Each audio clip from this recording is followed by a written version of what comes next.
வாங்க இன்னைக்கு பிரியாணி எப்படி செய்யணும்னு பார்க்கலாம். பிரியாணி மசாலா வறுத்து அரைச்சி எடுத்துக்கலாம். பட்டைங்க, ஸ்டார் பூவுங்க, சாரி பத்திரி, ஏலக்காய்ங்க, கிராம்புங்க, பட்டைப்பூவுங்க, சாதிக்காய், மிளகு சீரகம் கலந்து போட்டுங்க. மல்லி ஒரு கப்புங்க. இப்போ இதில் எண்ணெய் ஊற்றி வெங்காயத்தை பொரிச்சு எடுத்துக்கணும். தேவையான அளவு எண்ணெய் ஊற்றிக்கலாம்.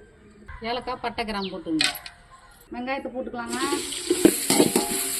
மல்லி தவை ஒரு கப்பு, புதினா தவை ஒரு கப்பு போட்டுக்கலாம். பச்சை மிளகா போட்டுக்கலாங்க. கரமிளகுத்தூள் போட்டுக்கலாங்க.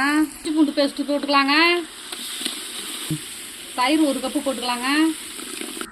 தக்காளி போட்டுக்கலாங்க. தேவையான அளவு உப்பு போட்டுக்கோங்க. அடுத்தது எலுமிச்சை சாறு ஊற்றிக்கலாங்க. அரைச்சி வச்ச பிரியாணி மசாலாவை சேர்த்துங்க.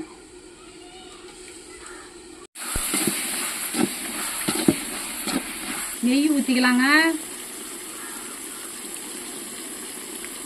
அடுத்தது கறி சேர்த்துக்கலாங்க.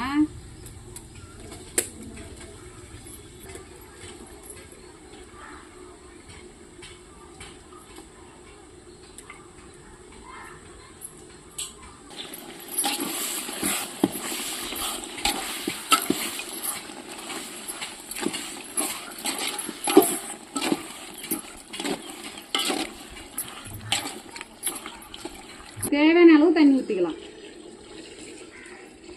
இப்போ ஊற வச்ச அரிசியாக போட்டுக்கலாம்.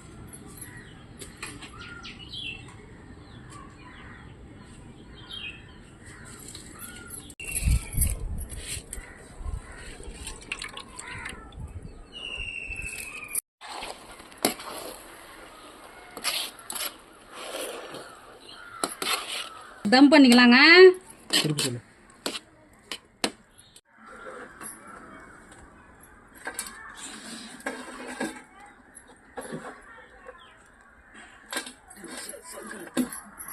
டேஸ்டான பிரியாணி ரெடி.